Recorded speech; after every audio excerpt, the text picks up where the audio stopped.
I'm just kidding. Hi, Facebook. Oh, okay. Already have a lot of people on Facebook. Hi, guys. So we should be also live on YouTube as well, I think. Let us know how the audio is. I can actually test the audio myself.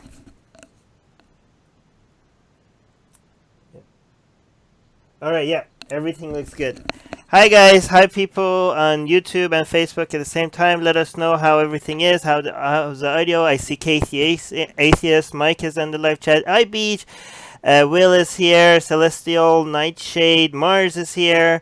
A lot of the people that we know in the live chat. We are live. Audio is good. Great. Thank you, Matthew, in the Facebook live chat. Today we have a very special guest. Jim is helping me today with co-hosting. We're here with Seth. Hi, Seth. Hey guys, thanks for letting me sit at the big kid table, play along today. Good to be here. Absolutely, it's our pleasure. It's so awesome to have you. Thank you so much for making time for us. I know, like, we're not that big of a deal when it comes to YouTube and podcasts, so it's such an honor to have you on our show. Thank you. No, it's a joy to be here. I know Atheist Republic has you guys have a lot of viewers and listeners, and you have a big community and people all over the world, and I don't know how much I have to offer today, but I'll give you what I got. Okay. I was actually very happy when I asked you what we should talk about. I was really happy that you brought up the topic that about the issues that you're having, that you're concerned about when it comes to the left. I wasn't actually expecting for you to say that, so I was pleasantly surprised. Why did you pick this topic, and what are your concerns? Well, I don't. You ask what's on my mind these days. After I've been an activist, I started the website in the spring of 2009, so we're approaching 10 years. You can only debunk creationism so many times, so many ways. You can only talk about, the basic Ray Comfort arguments that get tossed your direction every single day so many times. And after a while, you want to expand beyond debunking God claims and get into, how does my lack of superstition inform the rest of my life? Dale McGowan once famously said, atheism for him was the first step, and humanism is the 1,000 steps that follow. And I think that's been true in my own life. We'll always talk about religion, the damage it does. We're going to do a show on faith healers coming up later in January. We're going to get into the God of Christianity and the idea that God is good. We're going to continue doing what we do. But in my own life, if I'm a non-believer in gods, what do I believe in? Well, I believe in the goodness of most people. I believe that we only have each other to solve each other's problems. I believe that if we're going to fight superstition, we have to fight the entities that are affected by superstition. Well, hello. That's almost everything, including politics, especially politics. It's everywhere. So I wanted to talk about that. And what I found too, whenever we speak about those types of things, is that there's a group of people, I don't know how large the group is, but they're vocal and they can be really nasty. And they will declare you unqualified to enter discussions. So if I want to talk about racism, they'll be like, well, you're a white male, you're not qualified. Well, I'm not allowed to participate in conversations about discrimination in regard to race. If I want to talk about feminism, promoting equality for women in a long human history where inequality has been the standard, I'm told, well, you're a male, you're not qualified.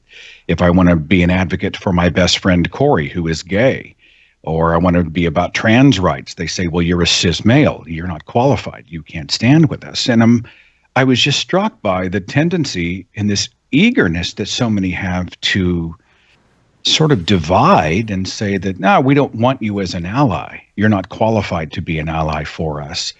I find that tragic. And of course, when I say that, they say I only assert as such because I'm a privileged white Western male. So it seems like a lose-lose sometimes. So that's kind of what's been on my mind lately. It's funny that you say that, because I completely agree. We are banned from certain arenas of discussion based on these arbitrary reasons of the people from within that group. And I mean, the best argument for that, I think, is, if you truly want to reach people and you truly want equality and you want everybody to understand where you're coming from, then you have to allow everybody into the conversation. Go ahead, Armin. Go ahead, hit me. Yeah, I'm gonna try to push back. And again, for people that are new to these discussions, I always try to play devil's advocate. So not everything I say is necessarily what I believe in. But people might say, like, are you really banned from these discussions? Just there's just a few. Every movement has its own extremes, right? You have some really tiny minority people that are taking things. These so-called social justice warriors, they don't really represent most of the left. Some people might say that, oh, you're not an ally, but nobody's really stopping you. There's no laws against you advocating for the things that you want to advocate. Are you, like when Jim said we're banned from saying these things, that some people just being overly sensitive about your views is not really that big of a deal. You can still say the things that you want to say. How would you respond to all Well, you can't relate to my plight because you're not a white Oklahoma male. You don't relate to me, and you can't. No. Let me give you an example. And, it's funny. SJW is this weird. Anytime I see someone use SJW, I step back a little bit because it's always used as a pejorative. In my experience, when someone throws, I want to be about social justice. Well, I'll give that some latitude because I'd like to think most people are about social justice, about seeing more fairness and equality and humanity, humanist values and those types of things. We don't want to see our brothers and sisters in this world discriminated against, and we don't want to see the poor discriminated against, those types of things. But when you hear SJW, it's usually shot out like a way of dismissing everything that you are and you're about. They're lumping you in this category.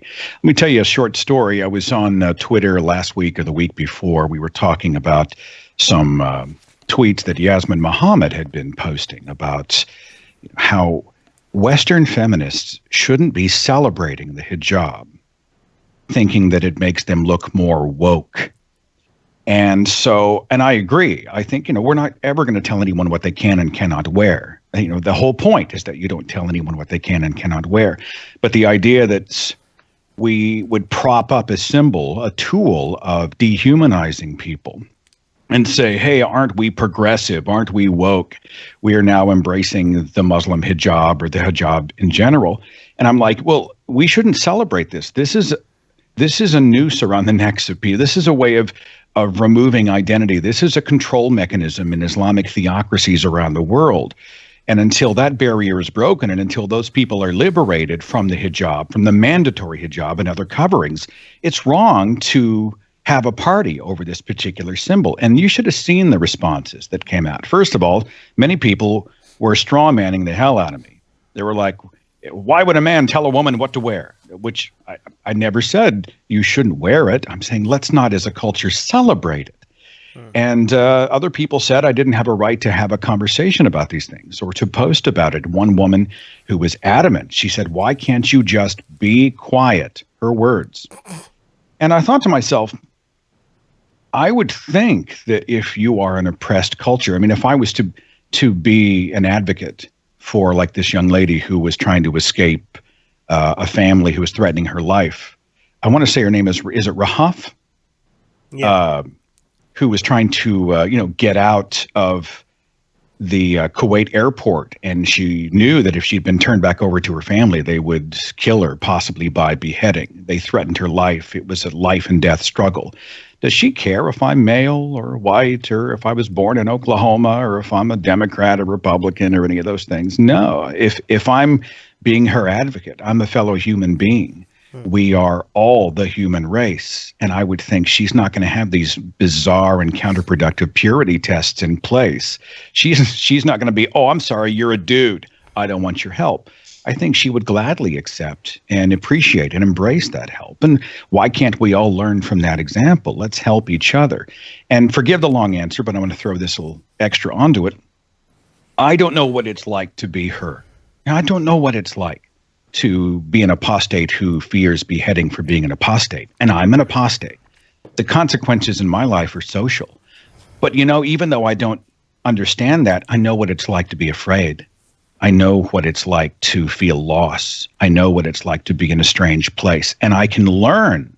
She can teach me the things I do not know. So even though I can't see the world completely through her eyes the way she would see them, I, as a human being, understand shared experience, and I can learn from her and evolve my own thinking on the subjects. And so that's kind of my tack on it. Forgive the long answer. That's what happens when you ask a broadcaster to come be a guest on your show. I just do this, blah, blah, blah. Well, no, that's great because it makes our job a lot easier. We just have to sit back and listen. And I mean, I pretty much, sit back and listen to you all day anyways. So you're might very as well. kind. You're the one. Thank you. Thanks for that. Appreciate it. So what do you mean? Actually, what you just said is something Sarah Hayder mentioned to us on the Secular Jihadist podcast. She said, when you say that, you could, because of my race or my identity, there's some things that I understand that you will never be able to understand. That basically reduces the value of communication, because the whole point of communication is for us to make other people understand. Other people that haven't experienced what we have experienced.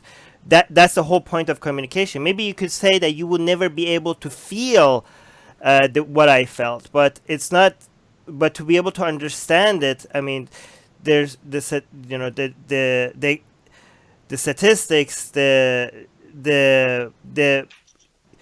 explaining the stories, explaining the shit people have to deal with. That is something that you could communicate. In fact, if you listen to the experiences of 1,000 people or study the statistics of the experience of what people go through, you might even understand it better than every individual, right? Yeah. So, just saying, emphasizing over the fact that because of my identity, you will never be able to judge something from the way I understand it. Because, for example, as an ex-Muslim, I might tell people, "Oh, you don't understand what ex-Muslims go through." No, that's bullshit. I could just tell you what they go through, and now you will understand what they go through. That's the whole point of us talking to each other. Well, even then, they will still never fully understand your struggle, but somebody can recognize suffering. Somebody can recognize harm and bad ideology, and they can empathize with you. Because you can relate on a different level. Like, for instance, I'm an ex-Christian, you're an ex-Muslim. On some level, we can relate there, and I can empathize with you because I kind of know what it feels like to be rejected for leaving something that was held to be a monopolized truth, and from my entire family. So I'm kind of. Yeah, go on, sir. Go ahead. I was just sort of scanning the comments over here on Facebook, and someone had mentioned that's why they left the left. I've heard some similar statements by people like Dave Rubin, and that's a difficult one. It's like, every movement, every culture, organization, group, community, cause, whatever, has a wide spectrum. I mean, if you look at my life, I'm left. If you look at me on issues of social programs, and I'm anti-death penalty, and I'm pro the legalization of drugs, and I'm pro-choice, and I'm pro-death with dignity, and time and again, I'm like, this is a liberal. And so then we get into the liberal versus left conversations. But the idea of saying that all the left has lost its mind, I think, is inaccurate, because many of the harshest critics of these regressives are the people who are just losing their mind or putting in place these purity tests, which make adversaries out of what would be allies. Many of the harshest critics are coming from within liberal cultures, from the left, and so it's easy to try to want to cram everything in a cookie cutter and say, well, the left is just as bad as the right, or the left is this one thing. It's like that saying, all generalities are false. It's a clever saying. And I kind of feel that way. We can't tackle it. You can't take a machete to this with one strike and handle it. I mean, the left means a lot of different things. Liberalism is a lot of different things. And we have our best and our worst, Right. I mean, the term regressive left, a lot of people think that it's a term used by the right-wingers to attack the left. But no, it was a term by people on the left to be critical of some people within the left themselves, which just shows that there are a lot of sane minds on the left that doesn't endorse this kind of thinking. But what do you exactly mean by purity test? Because one person in the live chat actually mentioned, like, isn't that just standards? Like, aren't we supposed to have standards? What are you referring to when you talk about purity test? Well, yeah, you're right. I probably should do a better job of defining my own experience with what I call purity tests. It comes back to, you have to meet a certain set of bullet points or criteria in order to participate in discussions about this. You have to be an ex-Muslim to speak about Islam. You have to be a woman to be able to participate in discussions about feminism. Hell, you have to be a woman to be able to speak or have any opinion on the pro or anti-abortion argument. They will put a set of criteria in place. And for many people, the criteria is extremely strict, meaning, well, now you can't have so-and-so as a friend on your Facebook list, or you can't have ever endorsed anything that they did, or look, we saw there's a photograph of you and you're standing next to so-and-so, and therefore now you're not credible. And so,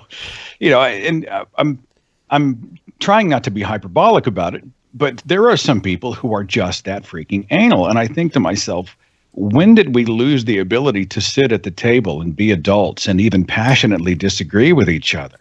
I mean, just passionately disagree. Hell, I've had disagreements with people I love all the time. I mean, we'll raise voices and we'll argue our positions and whatnot.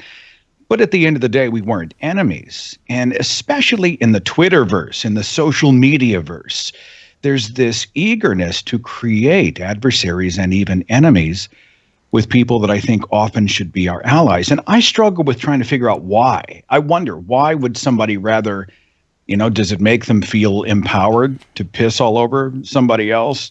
Does it give them a sense of superiority? Are they wounded or so damaged that they don't know an ally when they see them?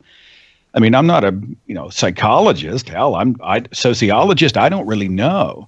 But I sure would like to. I'd like to know why so many people would rather be awful and divide instead of be charitable and unite. I'm gonna put. I think it's out of selfishness. I think that there is some sort of validation that they get. I mean, whether it's local or social or societal, whatever. But I don't know. I mean, it is counterproductive, and you would think that they would recognize that if they truly cared about the movement. But I think that they don't really truly care about the movement. They care about having the community. They're not concerned with the spread of it, but they just enjoy having that niche of an echo chamber of people that agree with them within these parameters. Armin's about to come out of his jail. I can see him about to spontaneously combust. I'm gonna put my social justice warrior, and I know social justice warrior doesn't mean that social justice is bad. Well, we know what we mean by social justice warrior. Okay, I'm gonna put that hat on. I'm gonna be like, Seth, you're a white man, and you are being a crybaby about some mean comments on the internet. Do you understand? Racist. Do you understand? Well, I put my social justice warrior hat on. Do you understand what the black community had to go through? Do you understand how much oppression gay people had to experience? Do you know how much violence the trans community has to deal with? Do you know so many and these are the stuff that they have to deal with, and you are like, there's some comments, people don't want me as an ally. People are like, okay, boo-hoo, this is what you're crying about. For years, people had to deal with so much worse, and now you're upset that not everyone wants to be your ally? Sorry for that, by the way. Man, he's good. It's good. Almost as if that's who he really is. I mean, they just Well, I don't let the comments. I used to let the comments get under my skin. I used to spend a lot of time on comments, and they can be useful and helpful, and they can be a good way to communicate with people. But I made a couple of mistakes, and I will speak to your larger sort of the question embedded in your sort of performance there. But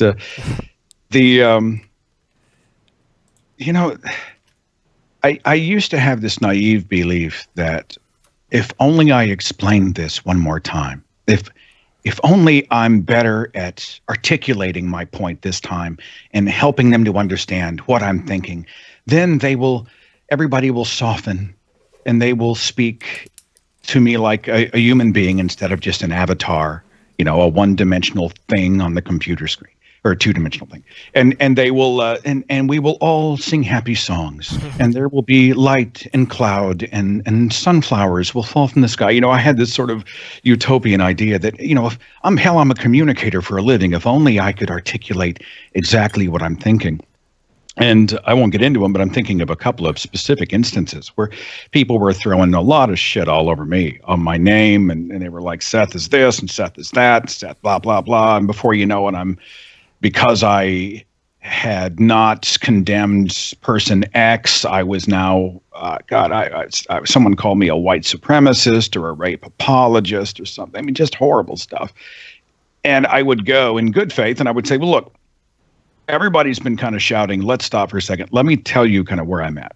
And I would articulate my position clearly. And they didn't care.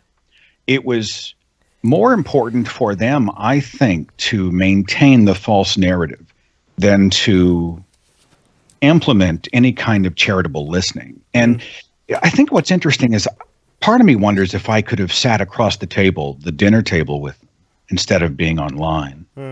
And said, man, there's been a lot of stuff said back and forth. We both made mistakes. How do you and I begin again? If we were looking each other in the eyes, treating each other like people instead of the other, I wonder if maybe we would have had more traction, But ever since those days, I don't spend much time on, a lot of those folks are aching for you to stop what you're doing. I could stop the whole of my activism and all the radio prep and podcast stuff and writing the speeches and traveling and producing the videos. I could stop all that to argue with somebody on YouTube. And that looks a hell of a lot better on their resume than it looks on mine.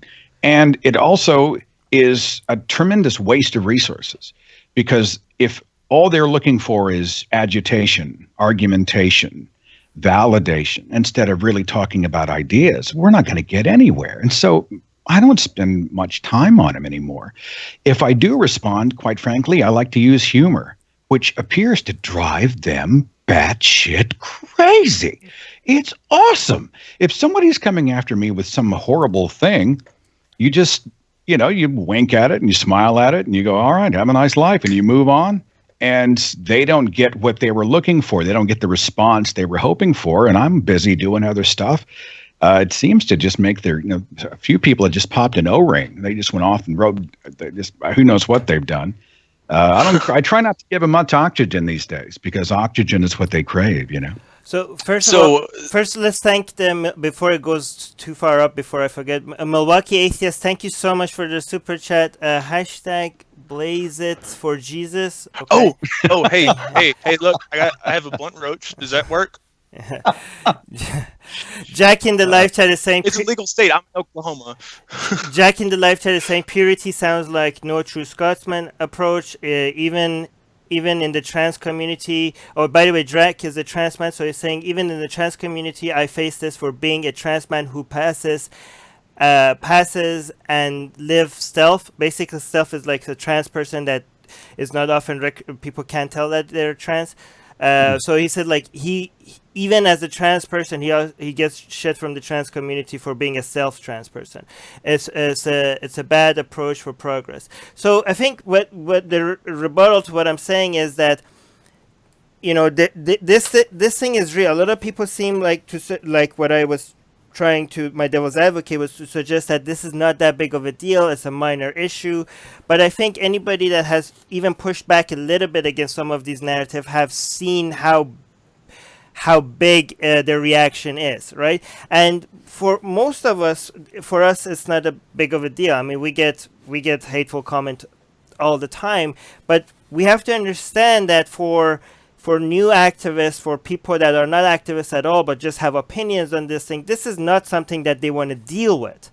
And because it's not something that they want to deal with, we understand that this is not as bad as what a lot of people, a lot of minorities or a lot of oppressed group had to deal with, but But for the sake of those oppressed groups, for the sake of protecting those minorities, you shouldn't be alienating potential allies, right?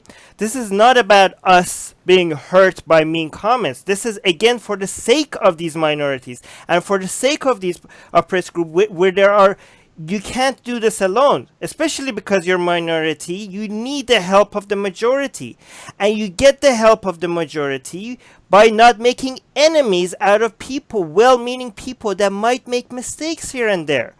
You don't kick them out of your community just because you didn't agree with them 100%. You're going to need these people to push for your movement. And you're basically hurting your own movement if you alienate them. Again, you might think like mean comments or people not agreeing with people, like calling you out or people calling you racist, they're not that big of a deal. But they're not that big of a deal for maybe activists. Most people have other lives, and as soon as they see they're not welcomed as allies just because they said one thing that you don't like, they're going to be like, okay, then fine, goodbye.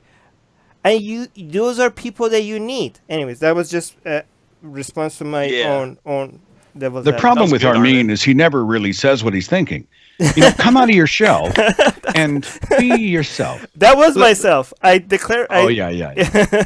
Well, let me throw this out, and let's talk about this. Is beyond religion and all those types of things, but we're in this weird culture where people are. Kevin Hart, the comedian actor, makes an unfortunate statement years and years. I only know about the story in a cursory way. But I think he's a talented guy, and he was on tap to host the Academy Awards this year. And somebody combs through his life, and they find some thing that, I don't know if he said it about gay people or trans people. I get the offenses mixed up. I think it was Ricky Gervais that said something bad about trans. But they'll go through, and against the whole of their work, they'll find this thing, and then they'll just decide, you're out. And all of a sudden, he's out. He's not hosting the Oscars, and that cheats everybody.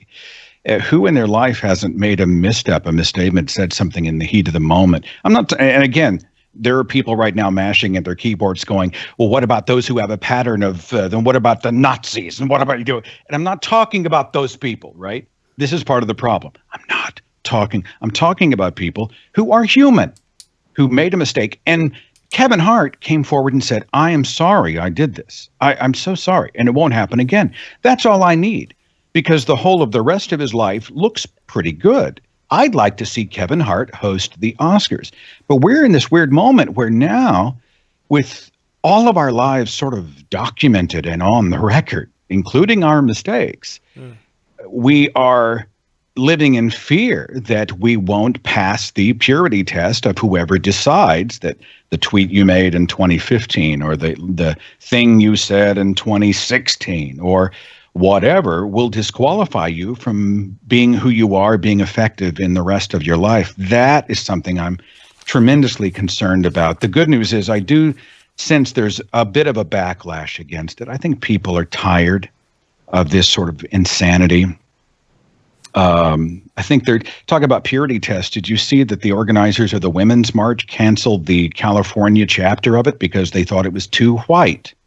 Well, I appreciate the fact that they're sensitive to diversity, but the solution is not to cancel the Women's March. The solution is to promote greater diversity at the Women's March in California. But this weird purity test was in place, and they just pulled the plug on what should be a meritorious opportunity to talk about equality. Just crazy. It almost seems like they're not even concerned with women's equality. It almost seems like they want to politicize it in some way. To be honest, though, I think that might have been actual racism in a way that too white for them, for some of them, is code for too Jewish when it comes to women's rights. Oh my God! Wait! White equals Jewish now? No, but I'm not going to get into the details of what's happening. There are allegations that many of the organizers of the Women's March share anti-Jewish sentiment, but those are that's a whole other show.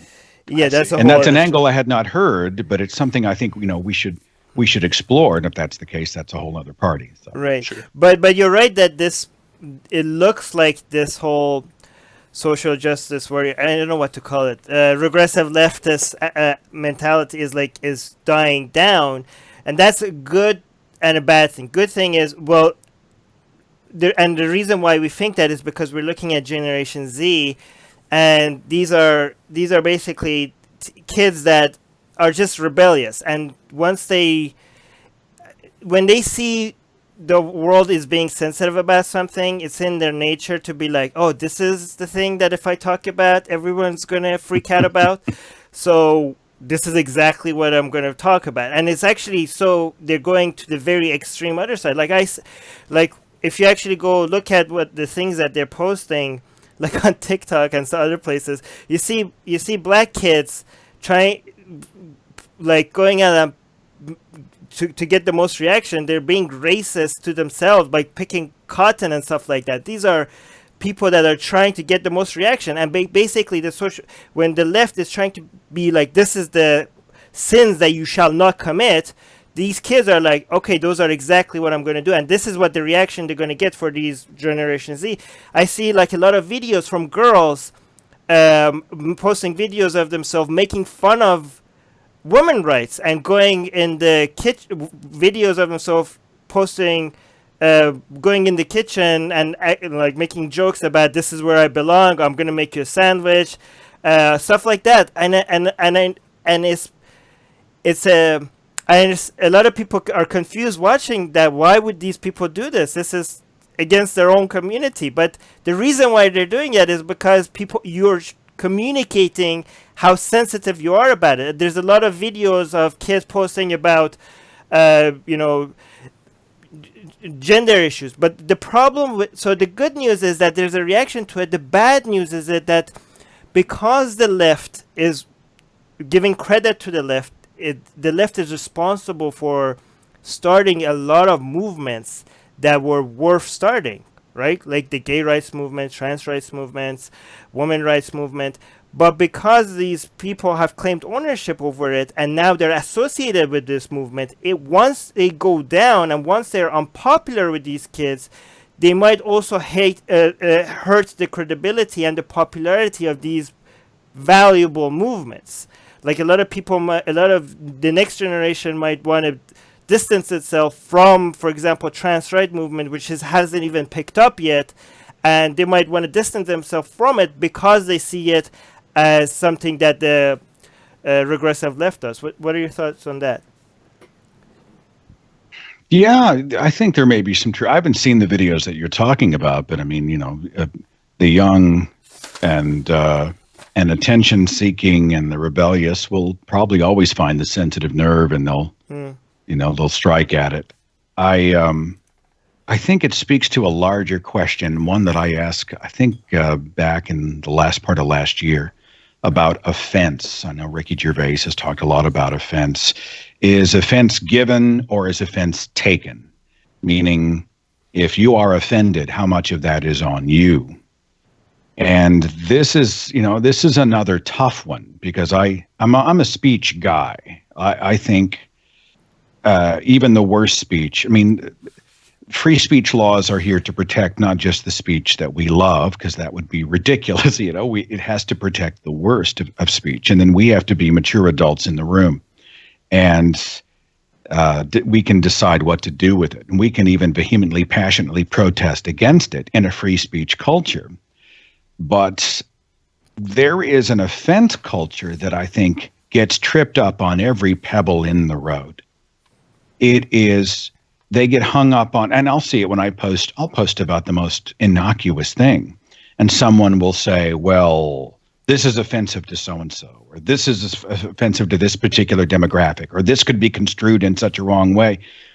The comedian Tracy Ullman did a great parody video about people who are too woke, and they're all sitting in a circle in some kind of a self-help group, and they're all so busy being hugely grieved by microaggressions tossed out by the other people that they don't get anything done. And at the end of the conversation, Tracy just looks at one of them and goes, just fuck off. You know what I'm saying? And I think, yeah, we need to be sensitive to people. We need to try to not be harmful in our speech and the way we communicate. But at the same time, in a free speech culture, if we're going to function like regular adults and get anything done, we have to grow a goddamn skin. And it's unpopular to say that because someone will immediately say, well, now, what about the woman who's been assaulted, sexually assaulted, who hears this slur? And you can see the whataboutism taking place. And I know that to every rule there is an exception. I know that we must speak to, again, speaking in ways that do not harm other people.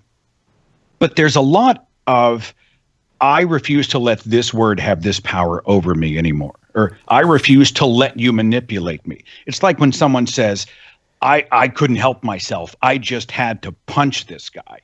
Sorry, you lost me when you said you can't help yourself, because you can help yourself. It was a force of action that you decided, and you are responsible for the punch.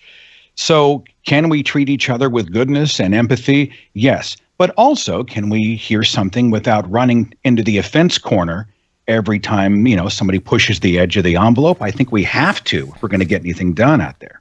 I think those are... Yeah, so Sorry. I think that a lot of it, to me, it has to do with, who is the majority of the blame on as far as offense goes.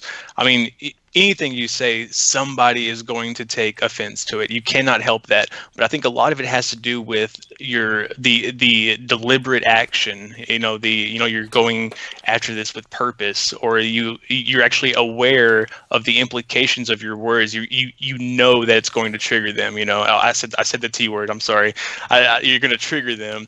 But it's so yeah. I mean, if you're not aware of the harm that you're doing, then I mean, chances are the other person is not going to be aware. Like when you're on Twitter and you post something, you don't know that you're going to have 122 comments of people, calling you a racist or transphobic or whatever. It's because you weren't addressing it to them. You weren't. I mean, but there are some things that you can address to the community that again, you are aware that is sensitive. But I think, going back to what Seth said, those are, I think, the two, when you said they give these words power, like you said, you should not let these words have power over me. I think those are the two ways that the regressive left, not the entire left, again, please, we're not generalizing here, is destroying itself. One is by communicating to the rest of the world that these are the words that we are saying, that these are the sins that you shall not commit, and by signaling that to the rest of the world, they're telling the world these are the things that we're sensitive about, and they're making these words a lot more powerful than they need to be, and basically they're giving the people that are against them the stones that they need to hit them with it. Like basically, like, here, this is what I don't want. The people are like, oh, this is what I shouldn't do. Okay, this is what I'm gonna do. So that's what, and another, that's one way that they are destroying themselves. And another one is the purity test that you mentioned, is that the standards are basically, we should all have standards, obviously, for our community. But I think what we're addressing is that the standards are so high that they themselves will not survive them. The standards keep getting higher and higher to a point where there's going to be no leader or no activist within their own movement that is going to be able to survive them. And at some point, these standards are going to come bite themselves. And because the consequences of not reaching these standards are that the entire community will shun you, at some point, they basically the whole thing is going to fall from within. But the problem is that because these loud voices have claimed monopoly over some very important movements, we want to reclaim those movements from them before it's too late. So how do we go and make sure, like, we understand that not only you a lot of the left can take these movements from them, but even some of the right, a lot of people on the right can take these movements from them. Like, a lot of people on the right are like, hey, I stand for trans rights and I'm a right-winger. I stand for gay rights and I'm a right-winger.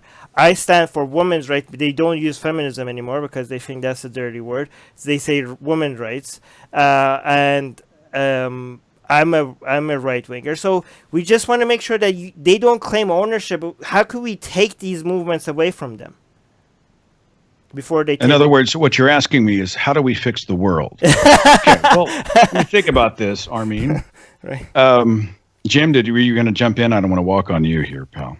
No, not at all. Go ahead, Seth. Oh shit! That means I'm supposed to answer the question. Okay. Well, well, I don't know. You know, in my own life, I have decided in my own work and the temperature of this community that I don't want to live in that world. Like I'm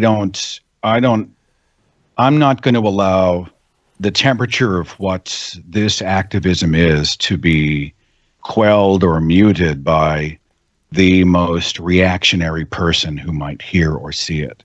And beyond that, I try to make sure that, you know, even when we get edgy, and edgy for me is relative because I'm kind of a teddy bear, but I mean, you know, even when we're going after a theist or an apologist or something like that, people know I've developed for many a reputational equity and an equity of work that allows me to be able to do that, and then they can still see the whole of what I'm about and have no question that I love people and that I'm, you know, hell, I'm married to a Christian. You know what I'm saying? I mean, people who know me know that I don't think religious people are brain damaged, and I'm not that guy. People who know me know that I came out of a culture that used to discriminate against gay people. And now I want to be the opposite of that. You know, I'd stand at a pride parade every day of the week and twice on Sunday with my best friend Corey, even though I'm hetero. Why would I have to be gay to be there? It's a human rights issue. People could look at me or watch my stuff and know that I'm all about a woman's right to choose what happens to her own body and to be able to exist without having to be preyed upon or discriminated against by these long established powerful males who have had the halls of power pretty much exclusively for so many years. I mean, people who look at the whole of my work will know that. And the people who are eager to dishonestly misrepresent me, you know, well, they're not going to be, I'm not playing to them anyway. I'm not interested in what they have to say. I'm not ever going to please them. And so I think my way of trying to improve the conversation is simply to do my thing and not get tripped up on every pebble in the road. And I think people respond to that. You know, people respond to vision. People want to be part of something, part of a movement. They want to help change the world however they can. And those who really want to be about that, you know, they'll be along for the ride, or hell, they might even lead it. So. Right, and I agree with that. And to kind of build on that last point that you made, well, when I escaped my indoctrination and, you know, and realized that I lacked a God belief, and I'd explored other cultures and other religions, realized that that no God that I was aware of, you know, did I agree with. I didn't agree with any of the supernatural. And when I went atheism, I went hard atheism. I mean, I went Jesus mythicist atheism. I mean, we're talking far left atheism, whatever you can do. But it was out of I recognized that was the right direction to go in, and I just ran as fast as I could. But it's dangerous, and I think it's important to recognize the standards, and it's important to recognize low standards, like the low standards that we have for women's rights, the low standards that we have for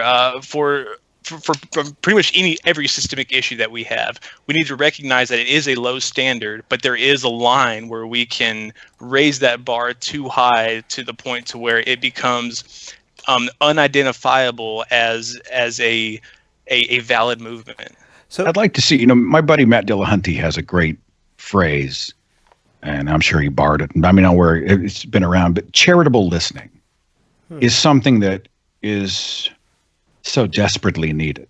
You know, if you and I are talking about anything, you know, if you tell a joke that, ooh, I kind of blanch out a little bit, is my first instinct to be, oh, you know, they may not have known, or, you know what, maybe it was funny, but it's not my kind of funny. Or I know you're a good guy, so we disagree on this, but it's all right. Or is my first instinct to be, you're a Nazi? It's amazing how we are so busy not listening charitably, assuming the worst, that we again make adversaries out of people who should be allies or could be allies. There's a great quote I saw posted on Jerry DeWitt's wall. And it said, we judge other people by their actions, but we judge ourselves by our intentions. And I think that's true. We always assume somebody else is operating with the worst of intentions, or at least often we do that. So talking about charitable listening, which is, I think, steel manning is another way of talking about that. To be fair to the left, the right also has its own fair share of people that don't do charitable listening or are very sensitive. And as soon as you bring trans rights issue, they just yell at you like, you're one of those leftists, regressive, you don't deny science. And they don't even listen to your, like, they just decided that you are, you're a snowflake leftist. As soon as they hear some certain buzzwords that you use, they just stop listening to you, and they just put you in the camp that is not deserving of paying attention to. So this is not, maybe the one reason why we notice it a lot more on the left is because we are part of the left, I think, and we are, not all of us, a lot of people in the live chat. The one thing I like about Atheist Republic is that we have a lot of left-leaning and right-leaning people, but we notice it a lot more with the left, maybe because we are surrounded by a lot of people on the left. But to be fair to the left, the right has its fair share of sensitive snowflakes as well. This is a true story. I was in a conversation with this online with someone who we used to play tennis with, haven't seen him very often. And they are a hardcore Trumper. A Make America Great Again, red hat, banner in the air, God's man, the Trumper. And I am not.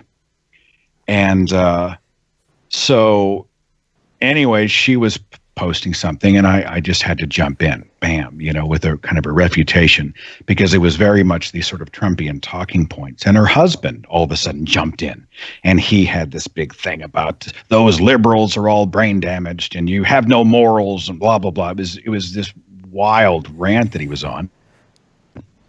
So I calmly came back and sort of said, well, morality here, and I kind of talked about this, and do you have any, and then some questions, a lot of Socratic reasoning going on there. What do you think about this? What about Trump's refuge? Whenever he said that, but he changed this, and Mexico's going to pay for the wall, but now so-and-so. And he literally said to me, I'm not going to bother reading any of this, because I know that you are a brain-damaged liberal, and that you have no morals, and that I'm going to go and do my own thing. And he just checked out. And you're absolutely right. To him, the minute there was a D for Democrat by my name, or L for left or liberal, he immediately removed me from the credibility game and refused to listen to anything I had to say. And what a tragedy that is, because I wasn't yelling at him. He called me all kinds of names and horror. And I was just the one asking some basic questions. Hey, how did you get it? What do you think of this? How do you jive this? And he has a purity test in place, and it's, are you a liberal or are you not a conservative? If so, he just makes sure that he's not challenged, and he just scratches you off the list, lives inside this little barbed wire fence. Yeah, that's what bothers me with a lot of people that claim to be open-minded. They're open-minded about everything but a couple of things. They will not budge on something just for the sake of being validated, and they will, some points people will fight to the death. Just tooth and nail. Is the problem, is it a lot of it just tribalism? It's this tribe and my tribe and your tribe and their tribe. We see it in politics, we see it in religion, we see it in terms of gender and race and culture and age. And after a while, I understand why the tribe happens. I understand why human beings exist in tribes. But, the stuff that helped us on the African savannah, is it a detriment to us now? Because when I look at someone else, do I now see the other instead of seeing a fellow human being who I should, we're all part of the human family? Is tribalism really the overarching problem? And that's a question I don't necessarily have the answer to, but it's one I've asked many times. But what I wonder though is how much of that tribalism is perpetuated from external sources and not internal sources. Like how much of it is an internal drive and how much of it is societal pressure. Both. I mean, I don't know. I'm It's our I'm not that genetics. smart, so It's in our genetics, but not just. I mean, a lot of people, not just because something is natural means it's good. I mean, we have a lot of.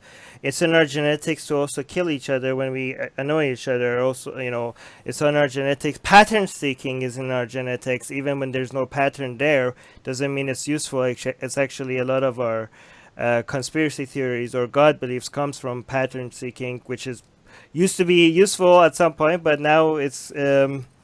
I mean, pattern seeking out by itself is not bad, but our brain sees pattern a lot of times where it's not there, and that even though it's part of our nature, doesn't mean it's always good, right? So we can be better than our own nature, and I agree. Tribalism is one of those things that it's helpful if there's only 150 of you, but once in a world so connected today that we all need to figure out how to help each other out and save the planet rather than save each individual tribe, then it's really costing us a lot.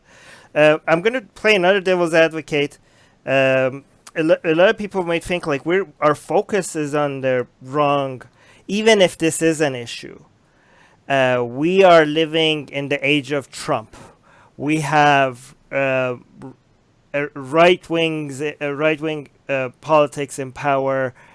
Extreme, not right wing, far right in the White House. We have a lot that gives dog whistles to people that are extremely racist. Even Nazis are, or some people are happy with a lot of the things that is coming out of this government. A lot of the progress that we have made is now being lost. We have bigger problems to deal with, so what? Yeah, we might have a problem with some people that are overly sensitive, but at a time where we have so much racism, so much bigotry, so much homophobia, shouldn't the focus be morely on addressing that rather than the problems that we have on the left? Well, I think we can't ignore the problems on the left. And if anybody's going to, help the best ideas win and the bad ideas lose, it should be, those of us who call ourselves liberal. It's like, I'm an atheist activist, but I look around and I'm like, well, not all atheist activists represent my values. They don't operate in a way that I would be proud of. And I want to make sure that we have, if possible, I want to make sure that people know that many atheists consider the behavior of other atheists problematic. Some of these people who have a lot of viewers on YouTube and they say a lot of provocative things and they get a lot of attention, but they're not necessarily acting with empathy and compassion toward human beings. And those are my values. That's what I want to be about. Well, do I leave atheist activism? Do I distance myself and run over to another camp? No. I want to try to have those arguments from within. I want to make sure that, we're working from within to sort of patch the boat. And if nothing else, to know that there's a kind of a line of demarcation between what you do and what I do. As someone on the left, I think we have to talk about those kind of things. But the larger question should be, are we about people? And do I look at you and I think, well, you're right? Do I look at you and be like, you have an R by your name for Republican? Do I look at you and say, you're from a Bible Belt state, or you have this characteristic, and immediately assume everything else about you or give up on you? And I've met few people. There's some people in my life that I know better than to waste my time on. I know we'll never get anywhere. That way madness lies. We will never come to a point of agreement. You will never be about the values that I hold dear. We will only drive each other crazy. I don't waste my time. But how many opportunities have we had to connect with someone who might be in even strong disagreement with us about some stuff and create dialogue? Ryan Cragen is a sociologist at the University of Tampa, and he was talking about what the best methods are to try to get people out of religion. And not surprisingly, the best way to get people to disabuse people of their faith, it wasn't to shower them with data. Data hardly ever works. It was to change their social circle. If they have an atheist friend, if they know an atheist who's a good person and they like that person and they're having conversations with that person, the walls come down, relationships are formed, bonds are made, ideas are exchanged. Before you know it, this is where minds are changed. And this can be true, I think, of a great many things. We can do it with politics. We can do it with so many things. Again, Armin was talking about communication back at the top of the show, and I think that's probably the one thing that we need to work on. There's some people, we're going to have to write them off. We don't waste our time. There are going to be some people who are genuinely awful people, yes. But there are a lot of people they're just victims of bad ideas. And communication and being a human being first instead of a label first might help us to improve the playing field for everyone. But even those people that we will never change their opinions and we might think like, okay, this is probably a lost cause.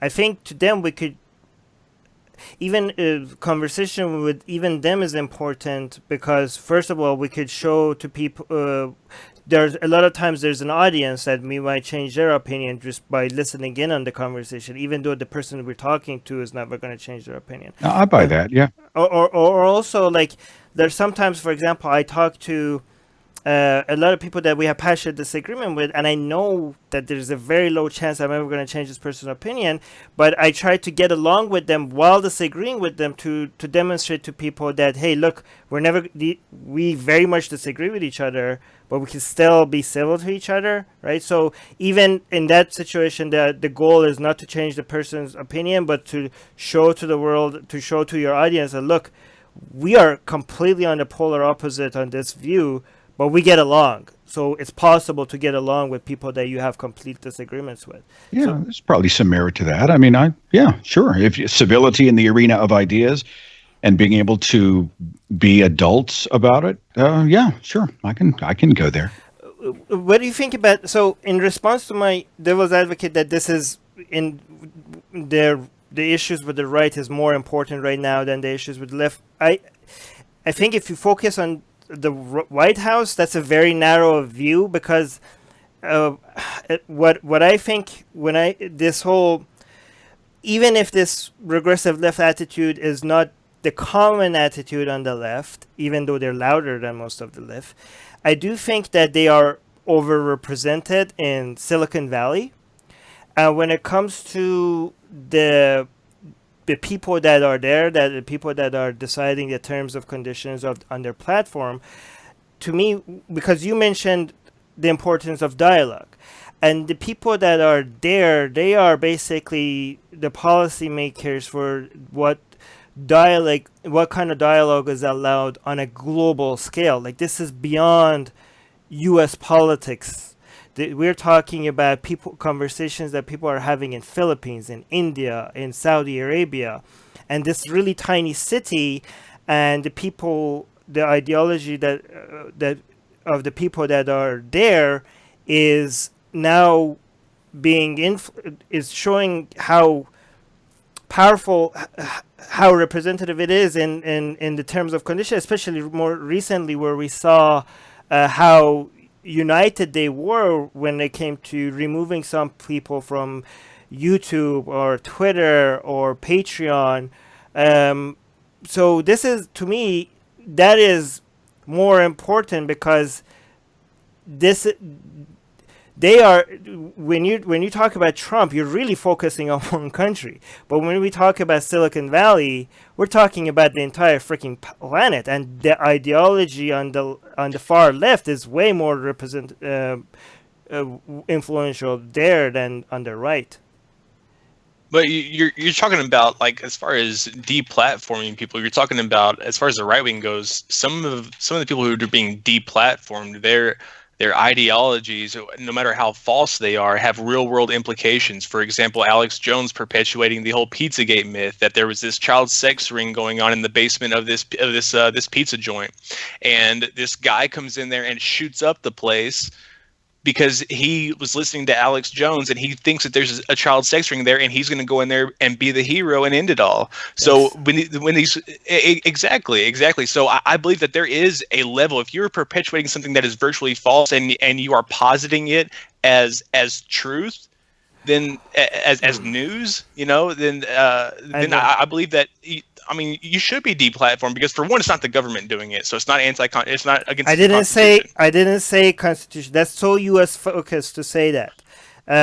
I'm talking about terms of services. Yeah, that's not terms of services. So the terms of services of these platforms are being forced on the entire planet. The Constitution is just about the United States. And I don't think the number of people that believe in pizza cases is like, that's such a fragile, small fringe thing compared to the amount of influence these terms of conditions have on everyone's speech. What do you think, Seth? Well, did I shed a tear when Alex Jones got the boot from YouTube? But no, I mean, I think... he got rich lying, and I think YouTube does get to determine their own. I mean, they're a de facto monopoly when it comes to those types of videos. I know that there's Vimeo and other platforms. I would have preferred that they take another course. Whether it's putting a flag on the channel of some kind, being that. I mean. I don't have a solution, but what I am concerned about, and I may share Armin's concern a little bit, is that, like, when I post a video about any conversation that is not completely benign, I mean, we tackle religion almost every week. YouTube almost automatically demonetizes the video as unsuitable for advertisers. Well, wait a minute. I remember back when advertisers used to want quote unquote controversial material because it meant people were watching and listening. But YouTube has these algorithms set up where if they catch a certain word or phrase, they'll just knock you out and you have to go through an appeals process. And I'm like, wait, when did we stop being, when did we become a culture where now we've got these sort of gatekeepers who get to subjective, and it's a very subjective decision as to whose speech is allowed and who's not, who's deplatformed and who's not. They have the right to pull the plug on somebody because it's a privately owned company, but they're also sort of a public utility. And these are very complex. I'd rather err on the side of speech. I'd rather lean toward the side of speech. And then we, in a free speech culture, can go after the Alex Joneses of the world for being what they are, charlatans and liars and pretty much awful human beings. I mean, we have to be able to hear the bad speech and see the bad speech. There are no easy answers. I know there's some people leaving Patreon because they're upset that Patreon removed somebody's account, and I think Patreon has the right to determine their own guidelines. But whatever. There's no competition. We don't have an alternative. Yeah, you're absolutely right that there's not. There were other companies that would like to be, but who was it? Christopher Hitchens who said, "Who will I let decide for me what speech I get to hear?" And that's ultimately my thing. Armin and any of those people, anybody in my audience, anybody in my family, anybody in my government, they don't get to decide what speech I get to hear. I get to decide that. And so again, I'd prefer to lean on the side of speech. Right. I mean, part of the reason why I have devil's advocate arguments is because I go listen to these people. I don't want Alex Jones to be removed from YouTube because these ideas are not going to go away just because they're not on YouTube anymore. And I want to be able to see what these crazy people have to say, because how else I want to listen to their podcast. I want to listen to their YouTube videos, because the best way is to figure out why are they so popular, and not only just hear what they say, look at the comment section, see what's resonating with these people. Because that's the best way for me to realize how we can fight it.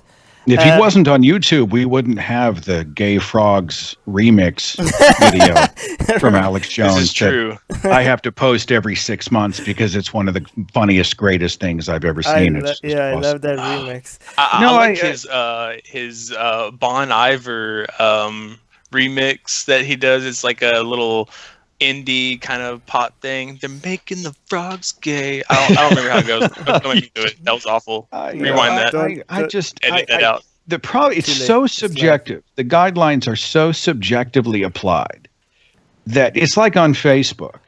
I was banned for 3 days because I posted this image of Jesus bungee jumping off the cross. It's a great image, right?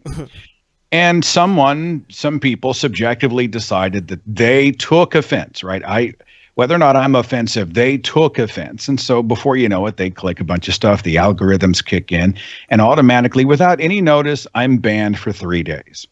And then they go through like the history of the page and they find another post from years ago that they didn't like and they flagged it and I'm banned from the page. And so now I'm trying to navigate and contact Facebook and do all these other things. And I'm like, grow a goddamn skin.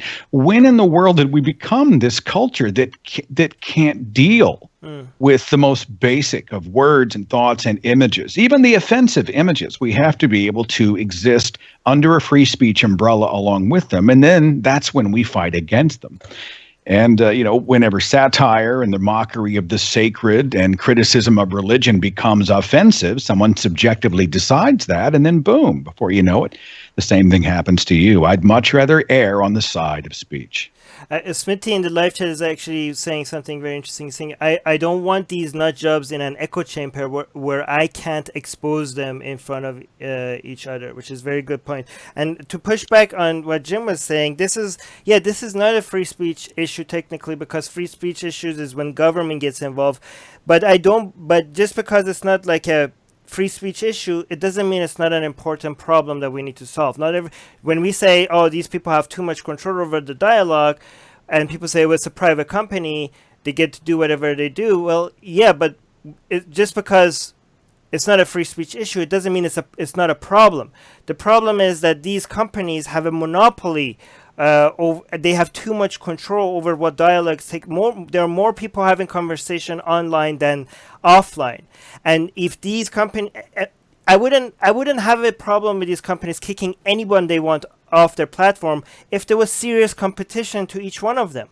But not everybody. Hold on. Not only each one of them has a huge monopoly over their area. For example, YouTube on video, for example, they seem to even be cooperating with each other, right? And this is really dangerous. If you got kicked out of YouTube and all of a sudden there was another place, like for example BitChute, not only there is no competition, when there is competition, serious competition, even trying to get off the ground, they go off and get their payment processing removed. Like, they seem to be so well connected in trying to even destroy any connection. Like, people are like, oh, free market. Yeah, free market works when you allow serious competition. If you say these are private companies that they should be able to do whatever they want, that argument only applies to an environment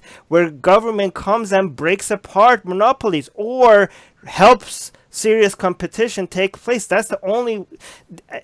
And again, a lot of people are like, oh, there's nothing in the Constitution.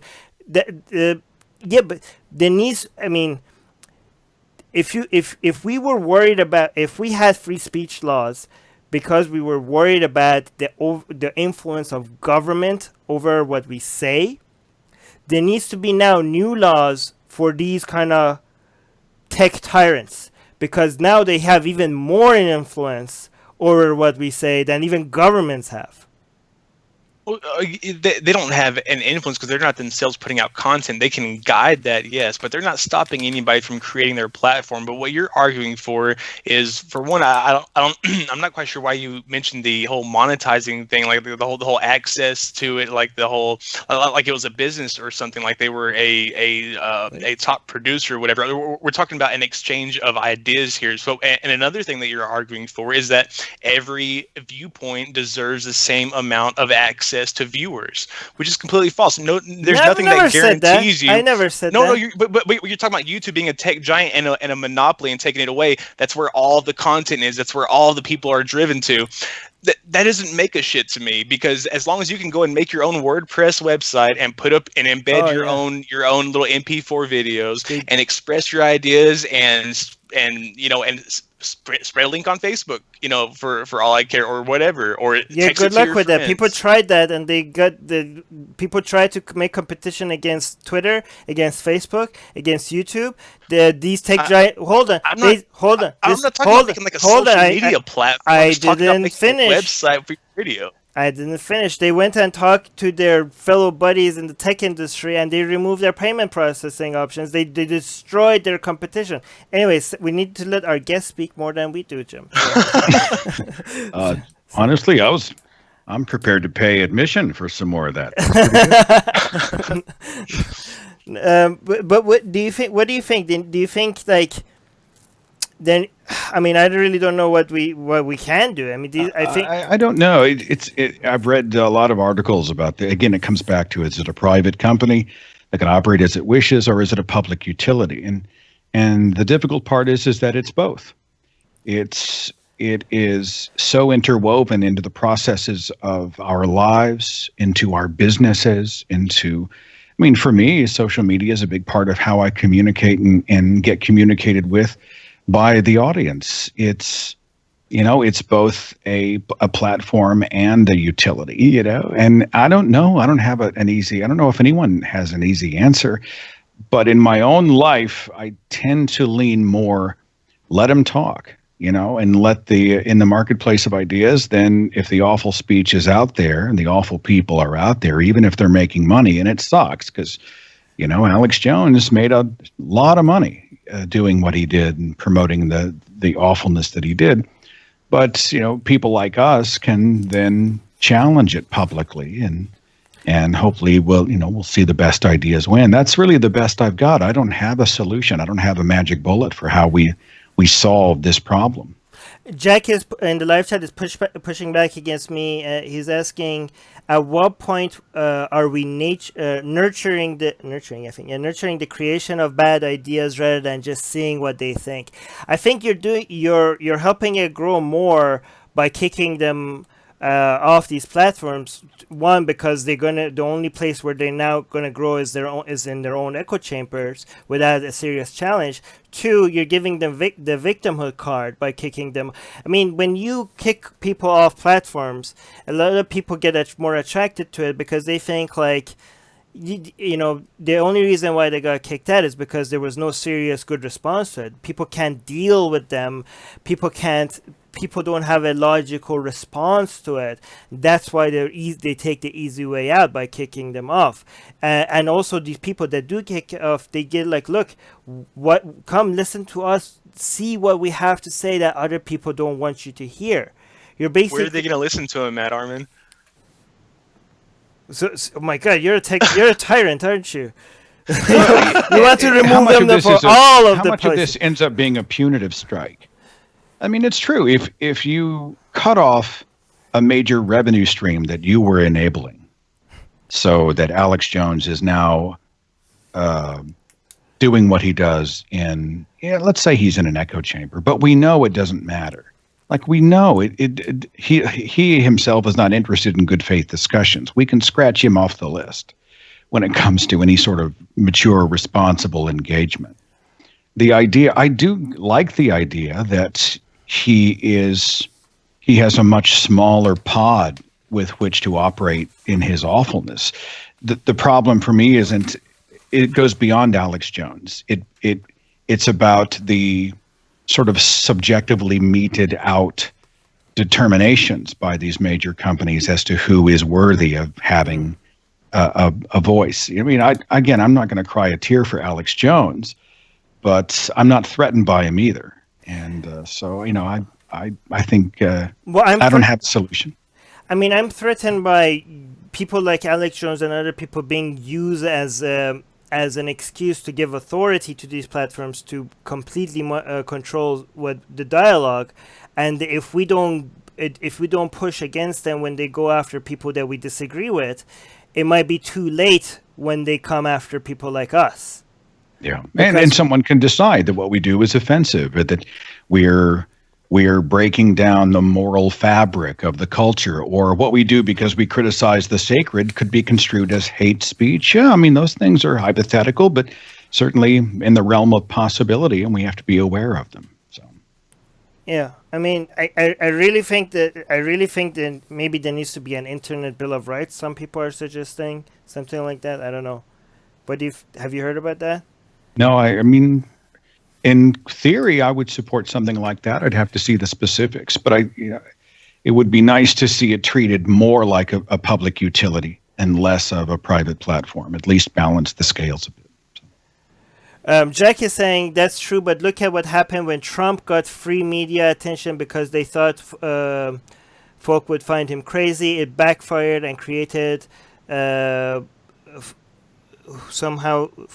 creative folk who somehow believe him.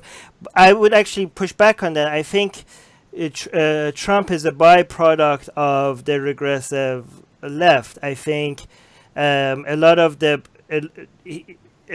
actually proves what I'm trying to say, because I think when you keep on pushing people to a corner that they can't say, it manifests itself to a monster like Trump. I think that Trump is just a side effect of years of telling people that your opinions are too crazy for us to even listen to, and it just comes off. And when you do that for too long, this is what you get. This is what you. And I think if we get a second Trump or somebody like Trump in the future, it's going to be because a lot of people on the left didn't learn their lesson. Like this is, I think.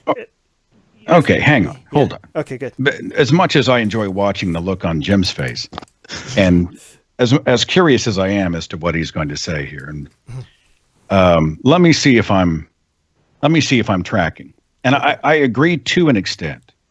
You can't say to everybody who is a Republican, and I've seen people on the left do this, that they're all white supremacists. You're all Nazis. You're all bigots. You're all these things. Everybody who voted for Trump is a racist, because the backfire effect will kick in. They'll double down and they're going to go do it their way anyway. So I can see how the generalizations and sort of the harmful and lazy overstatements by many people on the left caused a reinforcing on the right. But I heard someone say once, and I think I agree, that yeah, Trump is a symptom. Trump is the black light at a crime scene, right?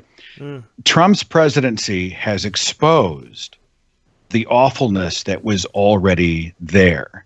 And much of that awfulness happens to exist in his base of white evangelicals, a base which I think still has 96%, 94% support today. So you can't put all of Trump's success on... Oh, no. Okay, all right. Well, I was going to say, all of it. I think I know why Jim was about to pop an O-ring whenever you said something.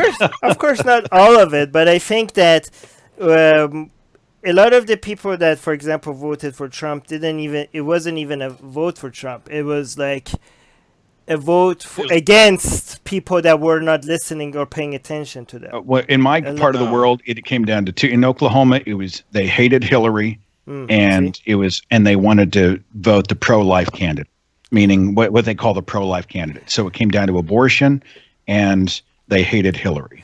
And they didn't really know anything else about Trump beyond, well, he's a successful guy. Look at all the money he's got. He's a businessman. He's an outsider. But that's as far as they went. So that proves my point. And to start off on the base, most people don't even familiarize themselves with the presidential candidates' platforms or their political standings or what they believe in ethically. And this whole dichotomy that we have with the this bipartisan system is very convenient for people who don't want to put in the extra effort to educate themselves on their candidate. They have conveniently placed a letter for people who are more attracted to letters, they have an R and a D, and then they have something a little bit more appealing for the people with lower IQs. They have colors, they have a red and a blue, so it makes it easier to vote straight ticket. So a lot of these people who are aware of their agenda, they know what color or what letter will best represent them, and they're not concerned about the minutia of it, what they consider the minutia of it. They're just considered about their color winning or their letter winning. Tribalism. I think the solution to tribalism is exactly what Seth said earlier. We need to have dialogue, and I think these are people that, even as much as we disagree with, we dismiss them. We dismiss them as too stupid or too wrong for us to even have a dialogue with, and they felt so underrepresented and so ignored that they would have voted for anybody that we signaled to them that we hate. And I think if we don't see that as a reason for why we should go out and listen to people that we disagree with and see where they're coming from, even if we completely are against their views, we are going to get more of this. We're going. No, I mean, no, Armin, if that was true, Ted Cruz would have won. No, because people were no, they voted for exactly the person that our people were the most terrified of, like the most sensitive. No. Trump was obviously the craziest person on the whole list. I don't know. Trump doesn't eat his boogers. Yeah, no. Trump was the. Yeah, I really don't. I really think that the only way we will have more like Trump is because of. I mean, their ideas are so wrong that the only way we could get more of that is by the left pushing more people to that direction. I mean, the left does most of the advertising for the right, the alt-right. Sorry, not the right. No, I disagree. I think it's a lot of misrepresentation from the right of the left. All right. Well, what they like to do, like people like Tucker Carlson and Fox and Friends, they like to expose these fringe movements and generalize them as the entire left wing, and it really drives up the viewers because they're like, oh, look at these ridiculous views. These liberals are out here with pussy hats on their heads, and they're this is how every liberal thinks, and they just generalize it like that. Well, I'm not saying that's the only. I'm not trying to say that's the only thing that I'm just saying it's a factor, not the only thing. But Jack is saying I agree the regressive left didn't help, but putting anything on mass media actually gives validation, regardless of how much it's challenged and pointed out as wrong. Chrissy is saying they wanted to break the system. She was responding to me to the protest votes. Jack is saying same happens when they have religious clergy on news after disasters that blame it on lack of prayers in school or marriage equality, etc. It gives validation to madness. But I don't understand what's the alternative. Well, the alternative is to shut it out, because I think that doesn't really help. One thing I wanted to ask Seth about is that, you know how you mentioned about equality, and this is the word that we throw around a lot, and I think this is part of the problem, and I'm gonna sound like a bigot right now, okay? But so I think a lot of these movements that started with good intentions, the reason why they started is that there was a problem that we were trying to push back against in society, like people before us, leaders of great movements that came before we were even born. There were some serious problems in society: racism, sexism, homophobia, and the people that took the fight against these ideas, a lot of them have sacrificed and paid such a great cost for fighting these fights, much more than any of us here have. But the thing, what happened after them is that fighting these ideas kind of turned into something similar to a religion, where the devil was defined as people that that stand against any form of equality. There were some sins that were defined that any that any disagreements is basically is marks you as the enemy. But the problem with defining these sins is that when people try to find what tribe they belong to, they don't pay attention to the other side. They just look for some certain key phrases or words that just signals to you that, okay, that you belong to the other camp. So without actually paying attention to your intentions or what exactly you're trying to say. And I think, and this is not just true about what we're talking about the left or the movements that we're focusing on. I think every good movement at some point overshoots and overcorrects problems that we don't need to overcorrect. And by that overcorrection, the people that are against the movement itself highlight those overcorrections, sometimes exaggerate those overcorrections, and try to undermine the entire movement as a whole. So what I'm saying is these overcorrections might not represent most of the movement, but it's fuel for the people that are against the movement as a whole. No, I agree with that. I agree with that. And, you know, in the more extreme shades of our movement, give them plenty of ammunition. I saw an article once that was talking about the concept among many of these sort of purists that if you disagree with me, you are wrong. And if you are wrong, then you are bad. And if you are bad, then you are trash. And I don't know how many times I've seen somebody call somebody else trash. You know, you're trash, you're trash, you're trash, you're trash. And, you know, our opponents grab that. I think there's a lot of, I think in the atheist community alone, there's a lot of problems because there's people who are in the atheist community like myself and like you, Seth, and sometimes like Armin, that are interested in reaching people on a personal level and developing that rapport with them and I mean, and there are many people that I talk to that I mean, it's been years, you know, between the time that we met and they figured out that I was an atheist, but so many people in the atheist community are not interested in that. They're not interested in the dialogue. They're only interested in ridicule. They're only interested in just being as controversial as possible, just putting a burr under their saddle blanket, so to speak. And if I may, some people are legitimately really pissed. I mean, so what do you think that things like that can be harmful to the atheist movement? I mean, we know that it's already hard as it is to reach theists, but do you think that certain people in the atheist community are making it harder? Let me frame this, and I'm a little low on time, but let me frame this as best I can. I used to be a lot more sarcastic, and you know, I used to really go after religion all the time, and I realized that, you know, if you're an Indy 500 driver, if you don't lay off the accelerator, you're not going to make the turn. Like if you try to do everything at 200 miles an hour, you know, you're going to hit the wall. You cannot use the tool of mockery for a great many things. I don't use mockery at all when I'm speaking one-on-one with people. I think mockery and going after the ideas, mocking the sacred, these ideas that have declared themselves off limits, has utility. I think it's often good to roast the sacred cows.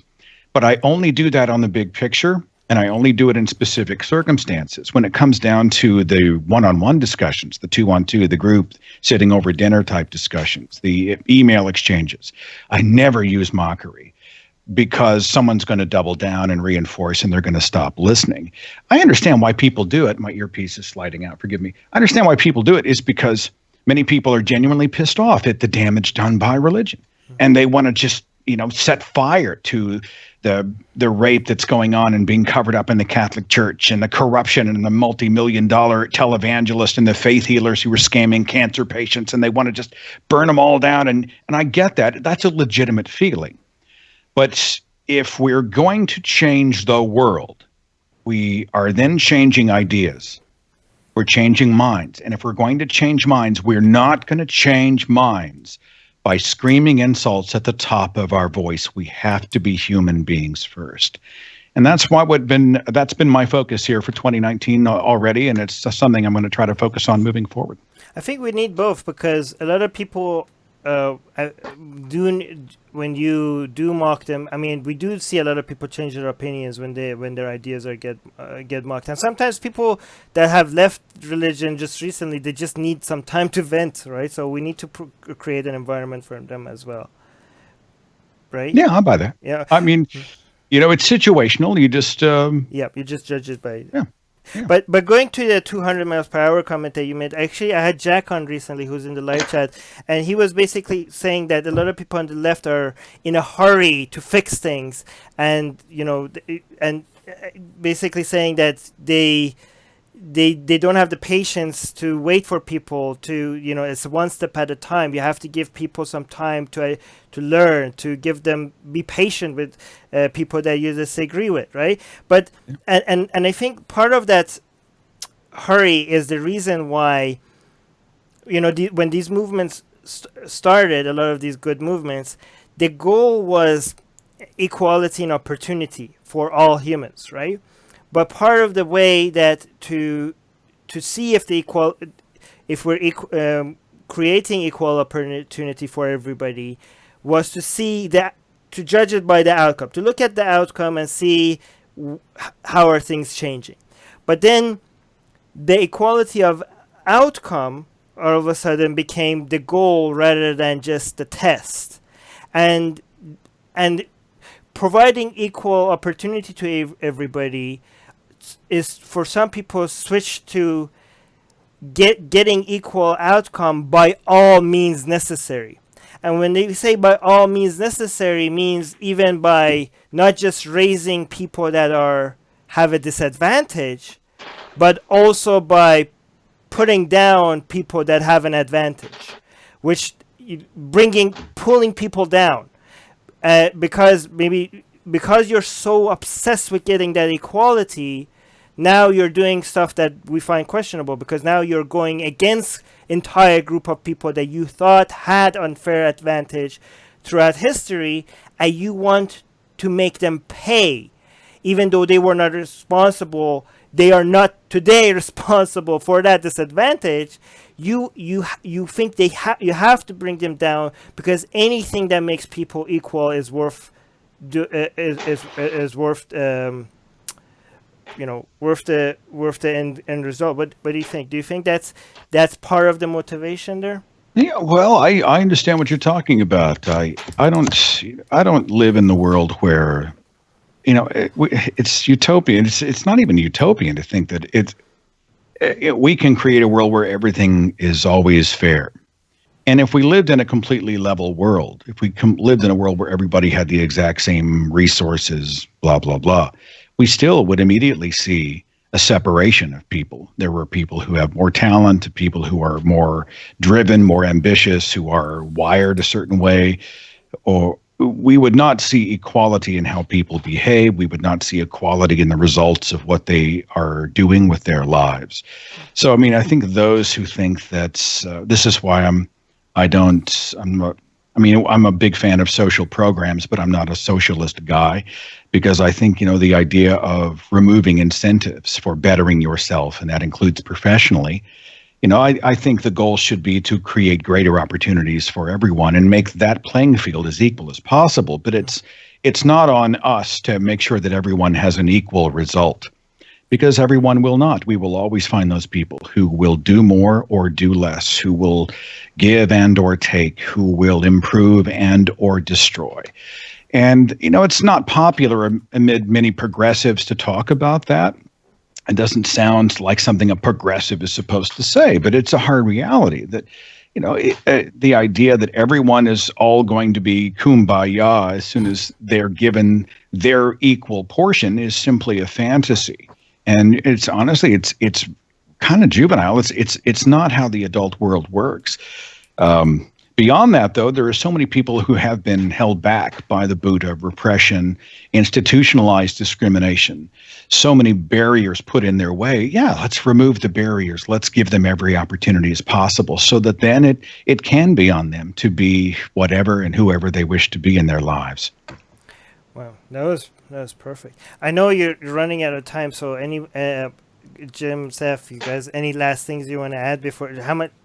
You have to go soon, right, Seth? Yeah. I've got a commitment here in just a little bit, but more than anything else, I think, first of all, if you like you have a page called Atheist Republic. Atheist is in the title. I run the Thinking Atheist website and podcast. But if someone's within the sound of my voice, don't freak out whenever we diverge a little bit from talking about straight atheist / religious issues, because the world we live in, a rational world, is what we are seeking, rationality. And so if we're talking about things that sort of ripple outward a little bit, part of it is because we find them important. It speaks to what our atheism might inform, or our lack of superstition might inform. Some of it's because we as hosts and community admins simply want to talk about other things. It's a way of keeping ourselves sane. You can't debate Ken Ham every single week. You need to be able to talk about other things. And most importantly, I think it's because we care about people. I'm not an activist because I hate religion. I'm an activist because I care about people, because I want to see people disabused of these superstitious ideas, because I want to see children not indoctrinated, because I want to see people not up at night because they had nightmares about hell. I want to see people who aren't put in a cookie cutter because they were not fitting into some sort of a holy book's mold of what healthy this should be. I think, as long as we're motivated by a compassion for people and a desire to learn new things and maximize the human experience, I hope people sense that and take the journey with us. So those are my final thoughts. Mars is saying, dude, Seth, you need to comment more on these issues. That this was a great conversation. And good, thank you. And actually, for the people, I absolutely agree. I mean, I've heard you talk about it, a few times, mostly on Twitter. But I mean, I really appreciate your perspective on it. It's really enlightening. It was honestly, it was both of your questions that made it. The answers, not really, but your questions were so pointed. I was waiting for someone to smile, but no one. Punchline died. Just died. No, no, thanks for that. It's hard, and there'll be some people who go through and they quote mine and they misrepresent and they don't have a charitable ear and they decide that Seth loves Alex Jones. There are always going to be those people. Honestly, I don't get tripped up on them. I'm not going to worry about them. We've got other issues, other things, other opportunities, other challenges. Let's focus on those things. For you guys and what you do, though, thank you. You're making a difference. You're using your gifts to try to be a part of a conversation that's not always easy to have. I sense you both really do care about people, and ultimately we do what we can where we can, and you're greatly appreciated. Thank you. That's very sweet. Thank you, Seth. That's an honor. Thank you. Can I just really quickly add to what Seth said? Because when you say it, I tell people, Atheist Republic and the Atheist Experience, this is we're providing community and content for atheists. That doesn't mean atheists can't talk about things other than religion. In fact, we want to talk about things other than religion, God, because we want to see what other atheists have to say. And we also want to show that just because we don't believe in God, that means we agree on everything else. We disagree on a lot of things. And the fact that a lot of us used to be religious and found that there is no God, shows that how wrong we can be, and what are the chances that we're not wrong about a whole bunch of other things. What are the chances that our God belief was the last thing we were wrong about? We probably hold a lot of other wrong beliefs, and given that we're a community that will recognize that we were wrong about God, we should rely on each other to use our disagreements to maybe point out to each other what else we're wrong about. And also this whole disagreement, this whole having left wing, right wing, and also a lot of atheists that believe in a whole bunch of other stuff that the community might disagree with. This is a good thing. Hold on. No, let me, almost done. This is a good thing for atheist community because it helps us against our tribalism. Sorry, I went for too long. He's brutal. He's like the hook that comes out from the side of the stage. I'm not going to have him on for another shows now, Jim. Well, you guys are appreciated again. Thanks for letting me play along. It's a lot of fun. Yeah, thank you so much. Thank you so much for being you've been very generous with it. And just for the very few people that don't know about your show, where can they find your show and YouTube, and what's your show called, your podcast? And by the way, for people that don't know, Seth's podcast is the world's largest atheist podcast. Is that true anymore? I don't even know. That is It is. true. It still is, I believe. There's a lot of shows out there. So, I come out of a faith culture. So the website is The Thinking Atheist, encouraging everyone to think. It's thethinkingatheist.com. My personal website is sethandrews.net. And you can connect to videos, podcasts, the community at large there. So thethinkingatheist.com and sethandrews.net. Sweet. Anyways, thank you so much. Thank you, everybody in the live chat. Smithy, Sweet Heathen, Mars, Beej, and who else? Christy for modding. And also Mike, I think, is in the live chat. Jack, thank you so much. People on Facebook, love you all. And hope to see you again soon.